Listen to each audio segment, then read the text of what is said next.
And hello and welcome to episode 3 of Altered States with Mr. Sports and this man, Ronnie Fantone. Good to see you. What's up, brother? I'd like the Baker Mayfield shirt. Good to That's be here. pretty Thank sharp. you. Thank you very much. It's Father's Day gifts. Very nice. My son Jason. Well, Thank you, Jason. as we're recording this, that guy right there starting to draw some interesting comments because, according to Adam Schefter, the Browns expressed some interest in Cam Newton.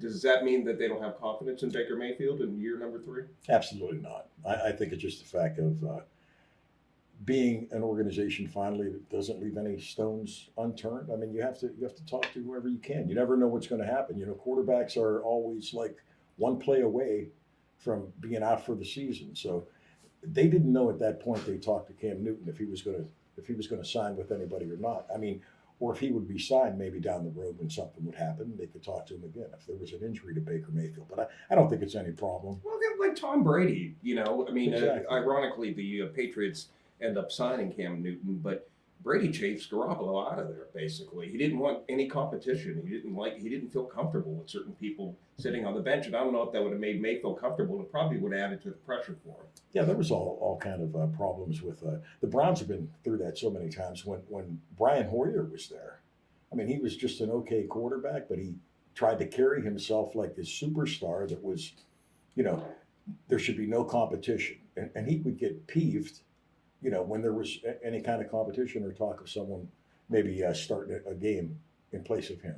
You know, you've hated every coach the Cleveland Browns have ever had. I have. You have hated everybody. So I have not. I how love long of a short leash I love everybody. does Kevin Stefanski have? He's as got the a head long coach? leash. Because we got to stop blaming the coaches here. Yeah, he's got a Browns. long leash. He's got a long leash because of his background, because of his so many different regimes that he survived, and all the early indications are he's got it all together. I mean, it all, of course, it always remains to be seen. I mean, there's no guarantees, but I think he's going to be, I think he's going to be okay. I think.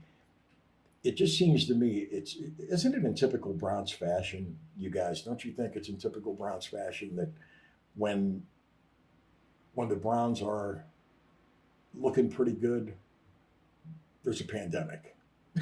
I mean, does that like sum up our history? Does that sum it up for us? We're right there.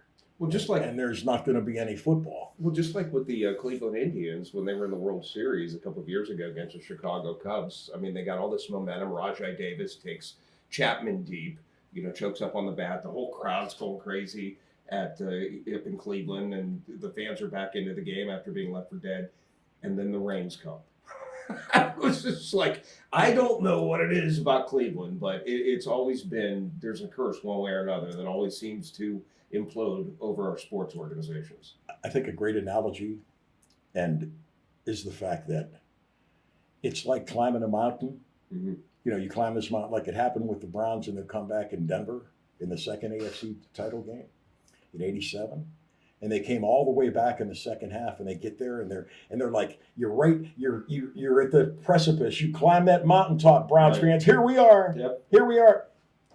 Somebody comes behind you and shoves you right off the freaking cliff, right at the fumble when Ernest Bonner fumbled. I mean, just so many things. Well, I always said that the fumble game hurt me worse than the drive. They were both bad. I'm, for whatever reason, losing my earpiece here a couple of times. I got that big head, too. You think they'd stay in. You need to blow that wax out of your ears. I'm telling you. I've told you. Those slip right, pop right out of there. But I thought that the fumble was more painful than the drive. Yeah, we had the lead in the drive, but the fumble, you talk about bringing you back into it. I mean, it was like 21-3 at halftime out at Mile High Stadium, and the Browns looked, quite frankly, terrible. But then Kosar and Biner team up, and I remember the confetti flying on the field, and I'm getting back into it. And then they're driving back down the field, Ronnie, and they're inside the 10-yard line, and Jeremiah Castile strips Biner in the football. Yes, a nondescript player that's still to this day his claim to fame, Jeremiah Castile. But it's funny that you're always right there, then it's gone. And the funny thing about you say this one was worse than that one. They were both horrible. The drive after the game got divorced. The fumble after the game got divorced. My second, every one of those. No, it's not true. But Well, Red It was- Ride it was a 88 cute story. 1980 was equally But painful it was because terrible. the cardiac kids, and you're driving downfield, will never know if Don Cockruff would have made a field goal. But the Raiders end up beating the Browns 14-12 on that Mike Davis interception. But Oakland went on to win the Super Bowl as a wild card team, the first time to do it over the Eagles in Super Bowl 15. I think that if the Browns could have got out of that icebox, I think whatever team comes out of that game, and it turned out that way, wins the Super Bowl. I Well, really do. let's do something that we introduced on our very first show. We're continuing. This is called the Altered States Picks of the Week, and we'll take you back to February of 1978 on Warner Brothers Records, and the LP is Footloose and Fancy Free. Casey's Billy back. Peak here does some awesome guitar work on this tune that hit number 28 on Billboard. Rod Stewart was a soccer fanatic, formerly of bands like Faces and the Jeff Beck Group, and songs from this album produced big hits like You're in My Heart and I Was Only Joking. But let's take a sample listen to this one called Hot Legs. It's about time. Good music. Who's that knocking on the door? It's gotta be a quarter to four. Is it you again? Coming round for more. Well, you can love me tonight if you want. But in the morning, make sure you know I'm talking to you. Hot legs wearing me out. Hot legs, you can scream like shout. Hot legs, are you still in school? I love you, honey. You got a Moses ways of tongue. You promise all kinds of fun. But what you don't understand, I'm a working man. Gonna need a shot of vitamin E. By the time you're finished with me, I'm talking to you. Hot legs, you're an alley cat. Hot legs, you scratch my back. Hot legs, bring your mother too. I love you, honey. Yeah.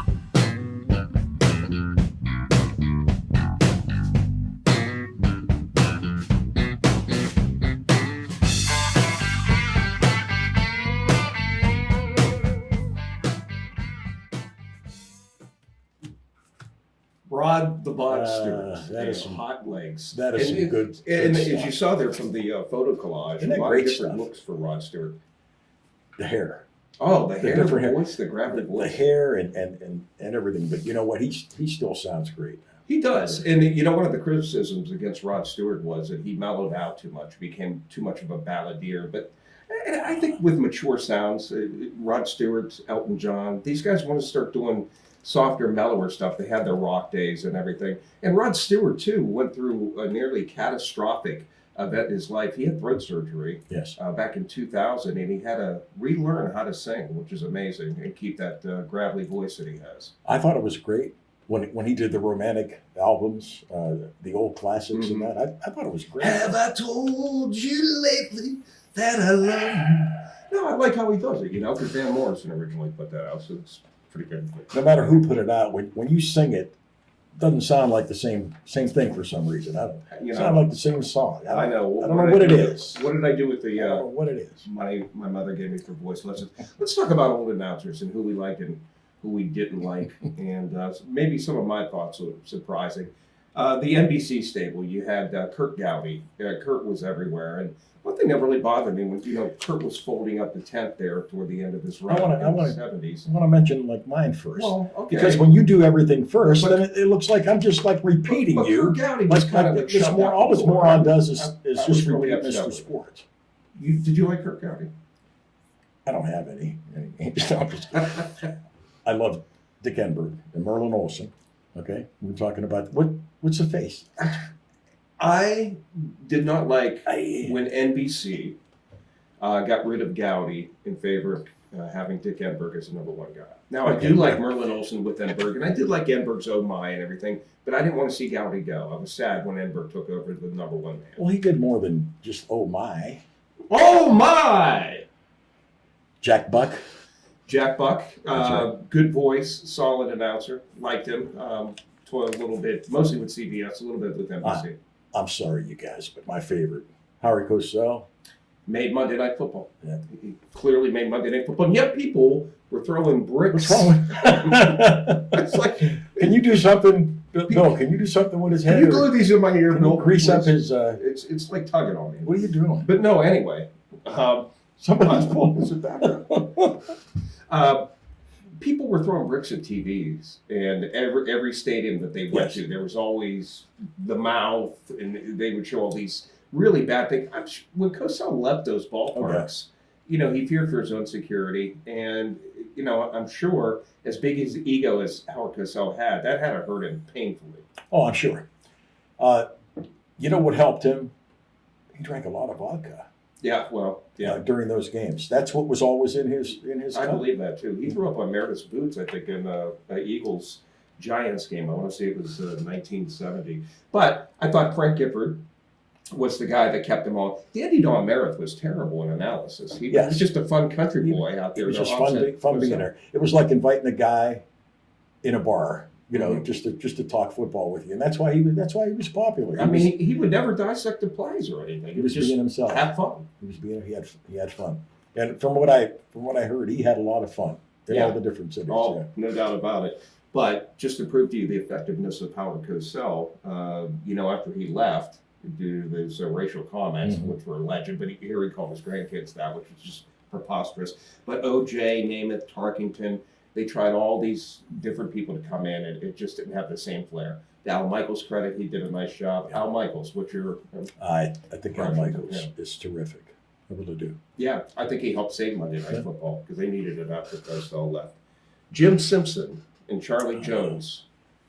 Simpson was a number Jim two Simpson, guy. I really like Jim Simpson, and Did you like Charlie Jones? Big smoker. yes, that's fantastic. Charlie Jones and Yeah. Bob Costas, Jay Randolph. Bob Costas was okay. You know, he was clean. He was precise. I mean, he was very knowledgeable, very good announcer. But he had that. You know, he was good at what he did, but he had that air about him that was like a turn off to me. A little bit too over the top intellectual, maybe. He carried himself a lot like you carry yourself, like you think like you're something that you're really not. Like, Yeah, right. You know, that kind of thing. John Brody, Lenny Dawson, Paul John Grody. Brody, Oh, Brody, John Brody. Paul McGuire, Sam Nover, and then Paul Chrisman did the games with Gowdy in the AFL as their color analyst for years. And then some of the baseball guys with NBC too, like Tony Kubek, Joe Garagiola, Don Drysdale, Mel Allen, the late Mel Allen, was absolutely fantastic this week in baseball. I think Don Drysdale, for those folks that remember Don Drysdale, was the greatest conversion from an athlete to a play-by-play announcer. He was just absolutely terrific. Mm-hmm. He was polished, and he was just great. He was like he came out of 8 years of college, and then broadcast school, and then journalism school, and went into the booth. That's how good this guy was, in my opinion, Don Drysdale. Yeah, and absolutely tremendous announcer. And then, some of the big voices of college football, too. Keith Jackson, certainly The best. the most. Whoa, that big boy from Alabama, You have to 6'2", do that. 205 It pounds. goes in my. You don't know what that sounds like. Well, I'm These- just trying to do my. These Keith Jackson headphones. I'm person. already in an echo chamber. And he was the first voice of Monday Night Football before they replaced him with Gifford. And here's a little trivia for you. Roone Arledge, when they started ABC's Monday Night Football, no, CBS and NBC were offered that contract. They didn't want to touch it. And then Modell, with the Browns, said, I'll take the first game. Sure. I'm shifting to the new AFC conference from, the NFL. And I want Joe Namath and the Jets. And they did it. And Keith Jackson was the first voice. They actually wanted Kurt Gowdy, though, but Gowdy was under Yes. contract with NBC, so that's interesting. Hey, let's do another Altered States Music Pick of the Week. This is a guy that I had the pleasure of interviewing a couple of years back. He was sensational. I got to watch him do like a warm-up. I don't know who this is. I don't know what Well, I'm gonna tell you don't show me anything. There. I got to watch supposed him to do be a warm-up our show. with this band. It's supposed to be He like was doing our a show. rehearsal. He was doing a rehearsal, and he was such a perfectionist, and he's barking out instructions at his bass players. drummer. It's good. Ooh. I'm talking about John Waite, and I'm talking about his band known as the Babies. As we go back to October of 1977, Chrysalis Records. The LP is Broken Heart. John Waite hits number 13 on Billboard. Michael Corby, pretty cool on piano too. Enjoy the Babies and a little snippet of Isn't It Time on Yeah. Altered States.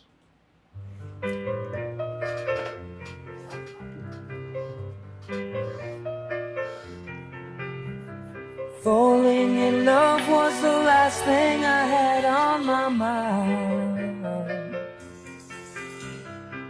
Holding you is a warmth that I thought I could never find. Just trying to decide. I'll stay by your side. I know I could cry. I just can't find the answers to the questions that keep going through my mind. Hey babe, isn't it time? It's your time to wait. Falling in love could be your mistake. Isn't it time? It's your time to wait. Falling in love could be your mistake.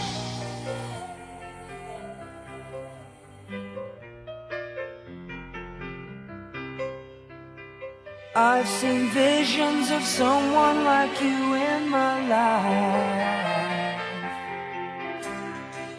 A love that's strong, reaching out, holding me through the darkest night.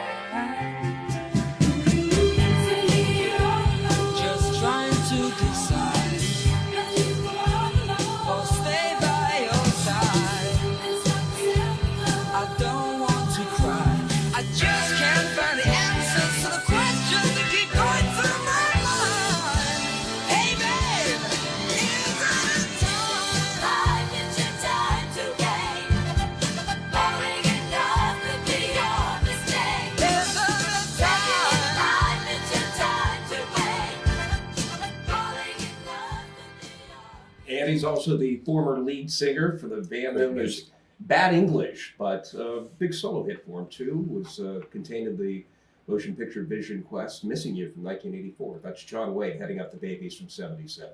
You know, that sounds so good, doesn't it? I mean, it sounds so good to hear that stuff again. It's been a while, and I gotta tell her, doesn't it sound great? It does. I mean, Bill Sheets, oh my hats goodness, off to you. wow. But you know, Waite was a Awesome. fascinating interview too, and one of those guys, and I always loved you. It's really fun to do an interview with you, Mr. Sports, and he talks like that. Yeah. It's so fascinating, and I always like that British accent. Hey, we're Yes. debuting something brand new here as we continue to add and tweak to the show. And why don't you tell folks what it is, Ron? Yeah, I think it's going to be Altered States, and it's going to be our trivia challenge. Okay, Okay. Our Altered States, Mr. Sports, Ron Fantone trivia challenge, whatever you want to call it. We're going to have fun with this, and you can kind of leave your, in the comment section or whatever, Mhm. leave what you think the answers are or whatever. And down the road, we'll have something down the road. I mean, coming over maybe raiding Bill's refrigerator or something like that. Get a 5 minute, 5 minute, whatever you can get out of there in 5 minutes, something like that. But anyway, So basically, what you're going to do is you're going to show a photograph of someone, and then you're going to Yes. give 3 obscure clues about yes, the I am. photograph. That's And people have to guess who it is. The Turn into- mystery challenge. turned into Ed McMahon now. Yeah, sure. Okay, we can do this, right? All right. Let's You get are this right, sir. gentleman. Yes. Hello. Yes. What do you? Okay, we can get. Nice job, Ron. You're holding that photo up perfectly. This gentleman, right here, that I hold in my hand. He's got a heavy head. He's a heavy-headed guy. That's your first clue. God help He had the heaviest head in the no. A prominent sports here's clue number 1. A prominent sportscaster made fun of his name on national TV. Okay. Now this is big. Listen to this. His fourth quarter touchdown almost changed NFL history. Wow. And he played for one team in his very, very brief National Football League career. Can you name who this heavy-headed man is? The mystery challenge. Thank you. Well, I know the answer, but we'll find out if folks do. I told you. Yeah, well, we did. More discussion on let's shift around some of our favorite announcers of all time, the theme of today's show. CBS had a stable of great announcers too. Do you remember the late Frank Lieber? I just thought was fantastic. And then Gary Bender, Summerall and Brookshire were the two biggies. Oh, yes. And they had to break those guys up because they did This Week in Pro Football and everything. And they started becoming the number one team somewhere in the midpoint of 1974 up until 1980 or so, if I recall. But they had to break them up because those two were big drinkers. They were big partiers. I was going to say Pat. I know Pat Summerall was really had a tough time with alcoholism. He really did. It's too bad.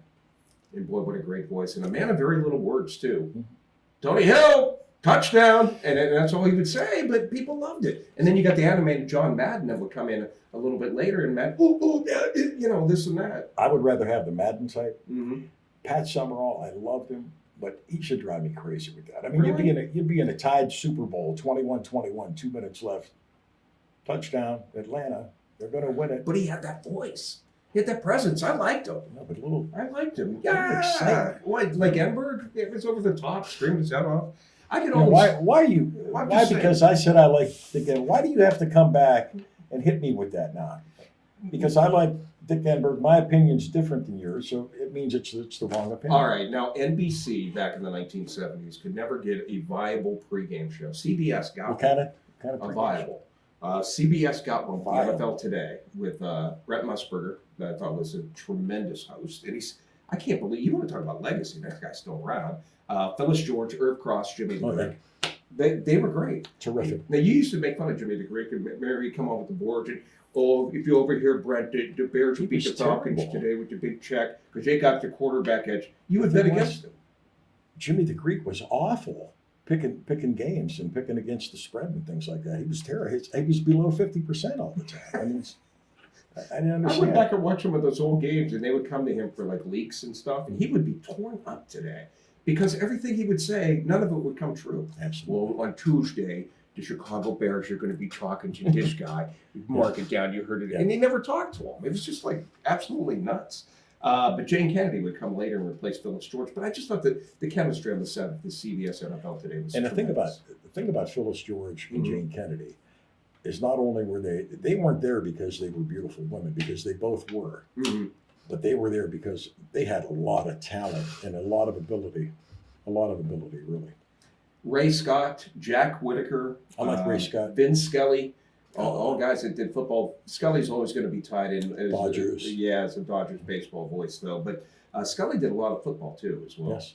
But Jack Whitaker, I liked a lot. Ray Scott, I don't know, kind of dry, but he It's had a nice okay. voice. I remember Jack Whitaker didn't he do some Notre Dame stuff, like the highlights? Well, Lindsey Nelson. Lindsey Nelson. Lindsey Nelson in those loud That was- jackets that he used to wear. On Sunday mornings, there was a time when they didn't have all the things they have now. Mhm. And on Sunday mornings, you'd have Lindsey Nelson doing the Notre Dame replay. Mm-hmm. It was a 1 hour replay of highlights. Yeah, you had to, and then we moved to a further set of plays in the same set of series. You know, You know, I really wish it's Pinnock, Tom Gatewood. the Can you one remember thing. that? The one thing I I love that wish with Paul Horning. Yeah, I wish your impressions were better. I'm sorry about that. Like I'm sure a lot of people do that are listening to that. But You talked about the college football, Keith Jackson, but Chris Schenkel and Bill Fleming. And you talk about the shows that they used to have on weekend. Remember College Football Highlights? Bill Fleming hosted that Oh, all the great. time. I loved him. He was I can do outstanding. that. I can do that too. A little bit of that, like I can do Keith Jackson. All right, let me hear it. It's much like yours. Go ahead. It's about as good as yours. All right, let me hear it. Whoa, Nelly. Oh, that's terrible. That's absolutely horrible. About as good as Mr. Sports. Let's do another Altered States music pick of the week. We'll take you to the summer of 1982 on Columbia Records. What is it? From the LP Shango, hit number 17 on Billboard. Latin guitar genius. I'm talking What is about it? Carlos Santana. Oh yes, Santana. And his lead singer Alex Ligertwood of Scotland. MTV Video with Santana was featured with his wife Deb at the time. Yes. She's in this. Also, Alex, the lead vocalist, did Winning. He was the voice of Santana for so long. Performed with Santana with some great times here. 1982, the LP Shango and the hit single Hold On. Enjoy. Carlos.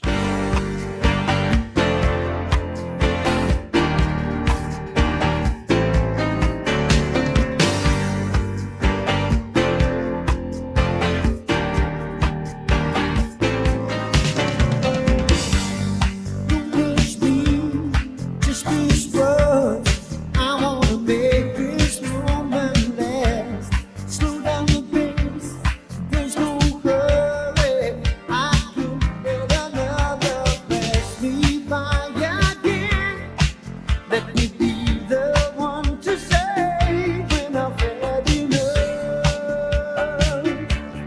Just let me close my eyes, memorize the way things are this minute. So when you're gone, I can go on. This memory can hold me feeling, but I'm feeling the times are fading on stealing something away.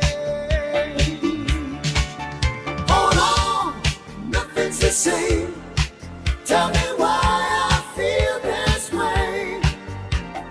That would be worth living without you. All along, I've been the pretender, but now that's gone forever. Nobody's ever loved me like you do. Nobody's broken through.